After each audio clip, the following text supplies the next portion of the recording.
Hello, everyone. It is Tia here with, Kim. and for another episode of Masks Off. So today we're going to be talking about conflict. And the quote we're starting out with is, "If you avoid conflict to keep the peace, you start a war inside yourself," by Cheryl Richardson. And I know for me, that was very, very, very true because I avoided conflict like crazy for years, for decades growing up.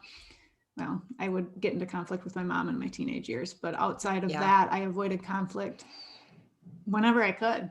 I wouldn't speak up. I wouldn't disagree, unless it was in a timid way of disagreeing. And then as I got in more comfortable relationships, my conflict would show up. Like I'd stand up more, I'd speak a little more, but it wasn't from a conscious place. It was from a defensive place. So I was definitely creating a war within myself because I wasn't speaking my truth, and I would run from those conflicts. What about you? Yes, same, very similar. And I just want to say too, that I've noticed when, I watch people in relationships with conflict, that I generally see two types of people, and it's not black and white what I'm saying, but generally I think people fall into either the category of fleeing, like what you just mentioned, like shutting down and just keeping it to myself, or going inward, putting the blame on, just avoiding altogether. Right. And then you have the other people in a conflict that just really want to get in there and fight. Yep. And I often feel, and it's a personal opinion, that people that fight, they're fighting because they are wanting to put up an armor or a shield to not have to go inward. Exactly. And look at possibly owning his or her part. Right. To say like, okay, I have had a part in it. It's just all blame, and it's just thrown out at everybody else. You made me. And it's, you, the fingers pointing out, blame. Right. So I feel like, again, generalizations, that people fall into one or the other category, fighting or fleeing. And that's why, they say that opposites attract often, because if we talk about the karmic relationships that we have and you attract the opposite, you have to work out some of these patterns. Exactly. So like you just said a few minutes ago in the beginning, I definitely was one to just keep quiet, didn't speak up, didn't disagree. And why, right? Think about why. Because I'm imagining I probably tried at some point, maybe when I was little, to speak up and say something different. Or I watched what happened to others when they did. Right. Say like with my mom, if someone were to challenge her or disagree with her, I watched what happened to the other and said, oh, I don't want that to happen to me. Right. I don't want to get yelled at. I don't want to get blamed. I don't want to be shamed. So you know what? I'm going to shut my mouth. Right. Or even in the classroom with a teacher. Right. If a student, it's not just family relationships. It's not just family. It can be in really any situation in life. But right. So, and I would watch what would happen to those students that would challenge the teacher, and maybe they would get sent to the principal's office or detention or timeout or whatever. Right. So I was going to avoid that at all costs. And so the people pleaser aspect, big time. Yeah. Or you get the silent treatment, and then all of a sudden you're completely rejected for standing up. Yes. That's a big one too. I think, so there's the conflict avoiders or the conflict fighters, and that can look different in different ways for different people. Yes. And then, so I was conflict avoider, and then I started to stand up for myself, but it wasn't with the consciousness. And so it was coming from an energy of, I want to be right. I'm right. Yes, me too. I wasn't like I never shifted into like big fight. I'm going to challenge everything. You're this, that, at least, as a wide scan. But then I started to notice, as I started to awaken and do all this work, how standing up for myself isn't creating conflict per se. It's just the neutrality of saying, I'm not okay with that. And then the perception from the other they can take it as, oh, you're always fighting with me, or you're always disagreeing with me, versus or judging. Or judging, versus no, I'm just saying this is what's true for me. This is where I am. It has nothing to do with you. It has to do with where I'm at. So now meet me there. So for me now it's an invitation, but that the other may not be in the same place of being able to take that invitation to have a conflict resolution. And I do that in the conflict in quotes, of resolving and meeting each other where they are and moving through with connection first.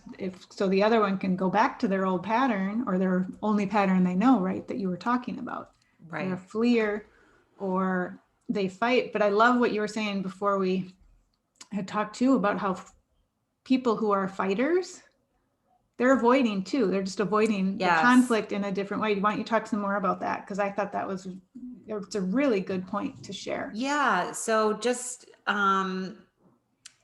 so we keep saying conflict avoiders are the ones who are maybe a little more timid or just want to keep quiet and not even speak up, right? We just mentioned that. So that seems like those are the avoider ones. But the ones who get in there and fight and attack and blame and seem to take conflict head on, it would appear as if they're taking it head on. Like, like, let's have this conflict.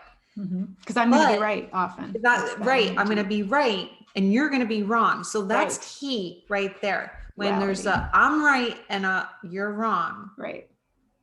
Someone's going to win and someone's going to lose. Right. Exactly. And Dr. Phil would always say, it's not about being right or wrong. It's about do you want to be right or do you want to be happy? That's what he would say. Do you want to be right or do you want to have healthy communication? Something along those lines. Yeah. But those fighters, the ones that fight, at the end of the day, because they are deflecting whatever the other says. And like you just said it a minute ago, if you're just going to say something from your perspective and from your truth, but it touches a chord or a nerve in that other person who is the fighter, that person may not want to look at or take responsibility for his or her part. Therefore, and this is often very typical narcissistic tendency, behavior stuff, right? To twist it, turn it, deflect, and put it back onto the other. Exactly. The gaslighting. But they're avoiding because 100%. They're avoiding the conflict still, the issue, the conflict between the two. They're just doing it in a different way. And they're avoiding because they don't want to own or look at their own stuff. And they're pushing the other to flee. So then it makes the conflict go away. Yes. I mean, obviously there are situations where there are two fighters. Yes. But it's less often. I mean, we do, I've heard of plenty of people who grew up in a household with two fighting parents, like both fighters. Yes. But it's important to recognize its avoidance of going within. Now, the one who's not going to push back and is more of the fleer, then they internalize and beat themselves up often. Or they don't, so they may go there, they may not, or they just literally, by not speaking their truth, they're shoving down whatever is arising. So they're also not necessarily going within. And that's important to talk about too, to distinguish between the two. While both are unhealthy forms of dealing with conflict and both unhealthy forms of communication, I feel like it's often more detrimental for the ones who push down, because all of that energy stays stored and trapped in the body. And if you do that long enough, over and over again, over a lifetime. And Right. all of that is stored in the unconscious body. The body is going to eventually say at some point, enough, no more.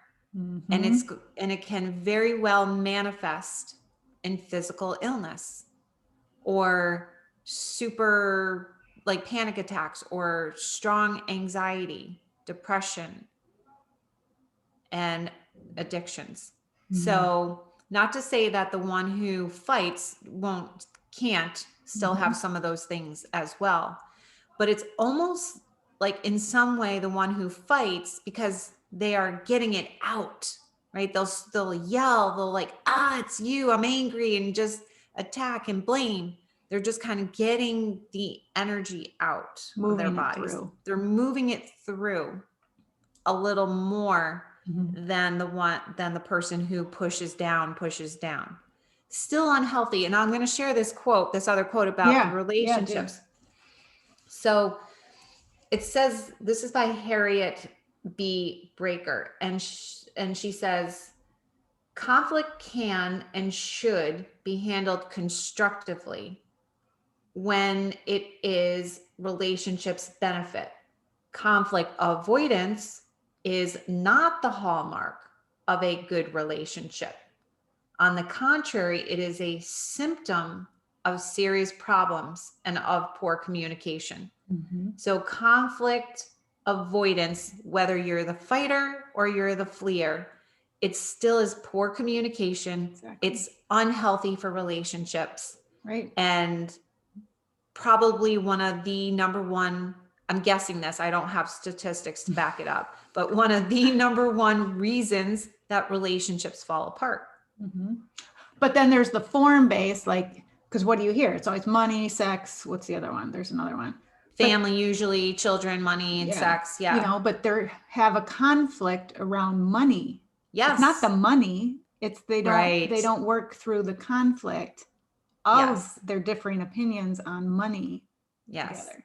They don't work through the other areas. So that's just the hanging fruit or whatever you want. That's just the obvious thing to point at, but really it's about the communication, because it is. As I've like navigated this conflict thing within myself, you know, because I have conflicts with my kids. Yeah. They're normal and they're healthy, but I don't look at them as scary anymore. You know, it's like, you know, Mom, you're not listening. You know what? You're right. I'm not listening. Okay, let's work through this, or let's come back and revisit it if I am not in a aligned state, or vice versa. You know, there'll be times where I'm like, I'm just going to walk away. We can talk about this later because you're not hearing me. And so I'm not walking away to avoid. We come back and we talk about it. So there's a clear difference. That's sometimes so it's important. Underscore that. Fleeing. Yeah. That is not fleeing. That's saying, no, that's taking a break. Exactly. And recognizing that, everybody's kind of not in their, you know, parasympathetic state to have a conversation, which, you know, when we're in conflict, we're not in this Zen mode, but you can still have conversations in that place, as long as we're not so far off the rails of our sympathetic or our into sympathetic. So recognizing fleeing versus conscious choice to prevent it from escalating to an unhealthy conversation. Because that can happen so quickly, right? I know for me, there's been so many times where like I'm holding steady. And all of a sudden I flip my lid and I'm freaking out. It's like, wow, how did that happen so fast? I thought I was like holding myself really, really well and I was in alignment, and then it can happen like that. Even after like all this work I do, it can still happen to me. Yeah, totally. And that's okay. And it is okay.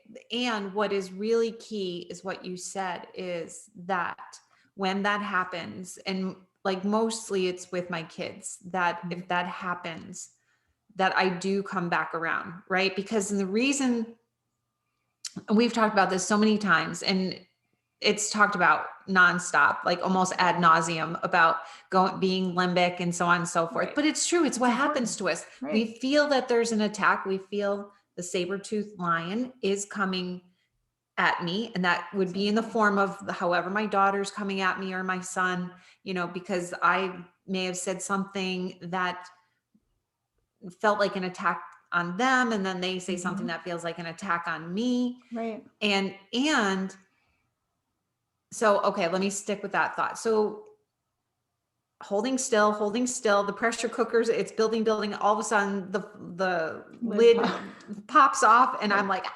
Or, my daughter or son goes, ah. And at that point, because my prefrontal cortex is not online, and I'm in my primitive brain, my amygdala or limbic brain, that when I do walk away, like you said, and I go and I start to just breathe or whatever I do, I get a little distracted. I start to settle down. My hormone levels start to, it's all physiological. It's all in the body, right? So my hormone levels start to get normal, like the adrenaline and the cortisol just settles down, and I'm not in that fight or flight mode anymore. And sometimes now it can go as quickly as 5 minutes for me. Right. Sometimes longer. Sometimes It can take a day. It can take 2 days, depending on. But then once I am calmed down and now I'm back online and I can access my prefrontal cortex, I can think clearly. I can be logical. I can be reasonable. And then I come back to that conflict or that conversation and I say, hey, this is what it felt like for me. What did it feel like for you? I come back with more compassion. Now, that can be easy to do with some doesn't people in our lives, but then there are other people it's more difficult. Right.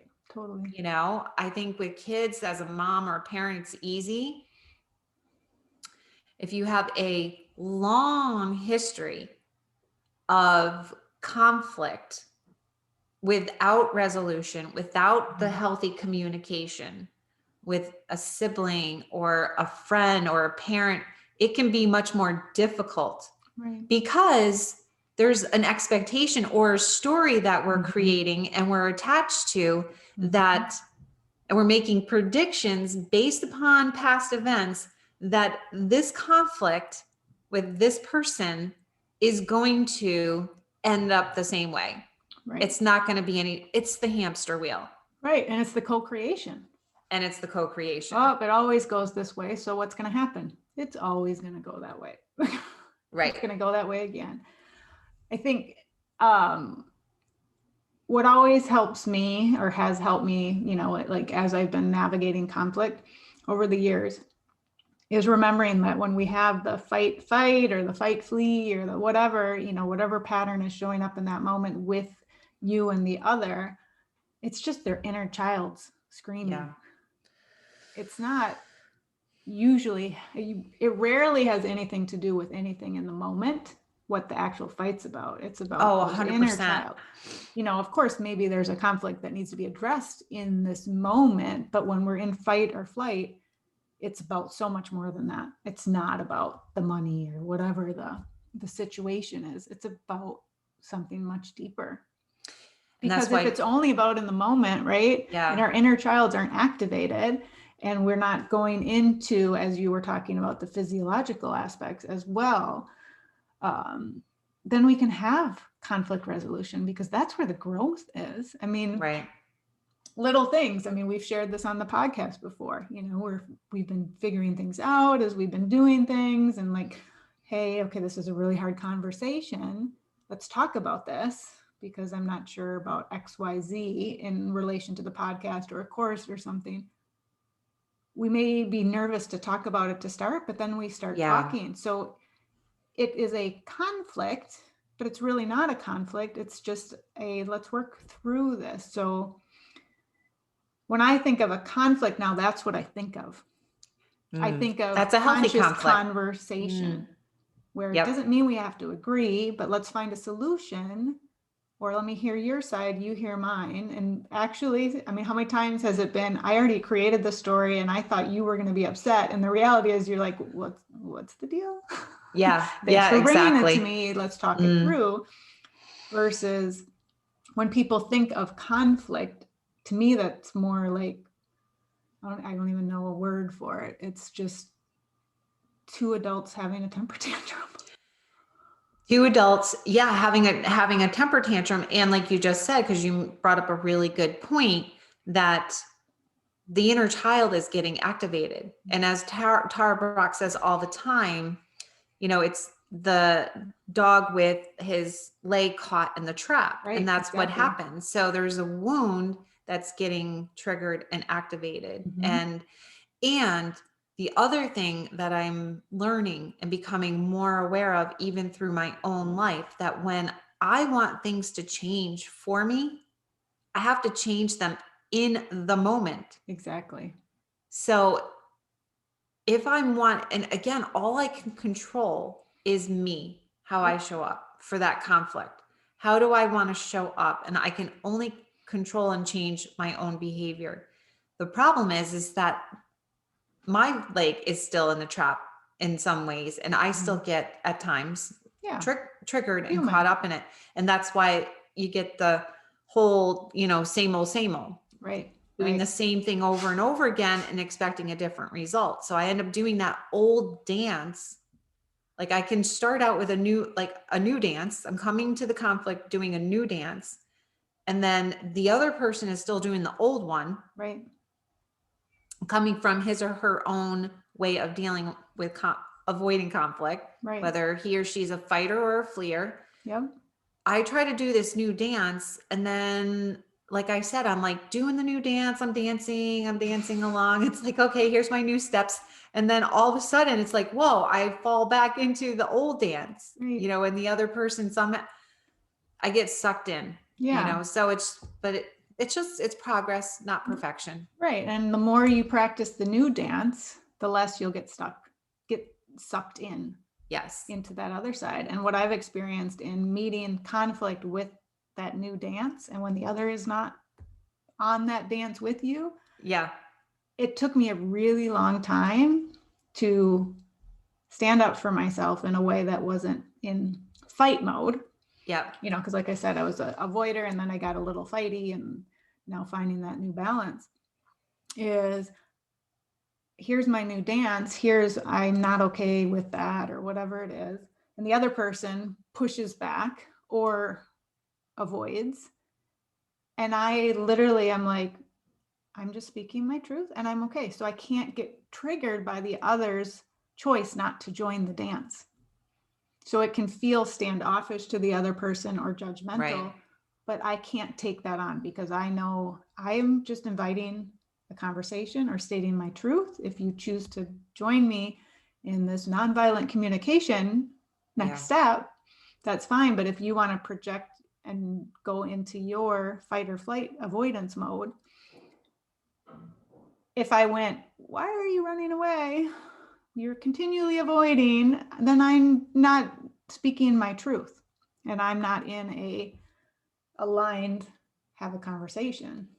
So noticing, not taking it personally, not worrying the other person thinks I'm being detached or don't care, when in reality, I care more because I'm choosing not to step in to the old dance.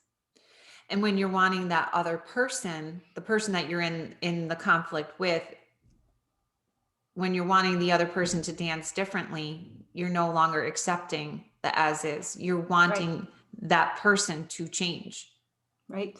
Right. Why can't you just, it's the whole accept the as is. Yeah. And because me personally, I have felt I'm doing this new dance.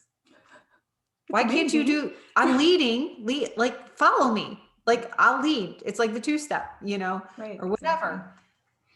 And the person just can't follow or do the new dance. Right. And of course they can't, when you really think about it, because until you look within, how can you take that next step? Right. You can't run a marathon if you haven't trained and done some of the beginning steps of those work. Totally. Oh, I'm going to go on a 5K, and I am not a marathon runner, so I'm not even using the right language here, but it's just an analogy.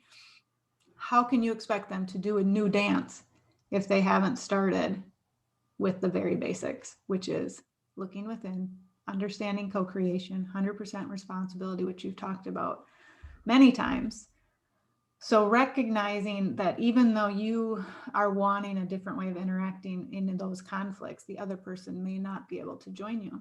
And they're not doing it to upset us purposely, just like we are not falling into their old way of how we used to respond to conflict.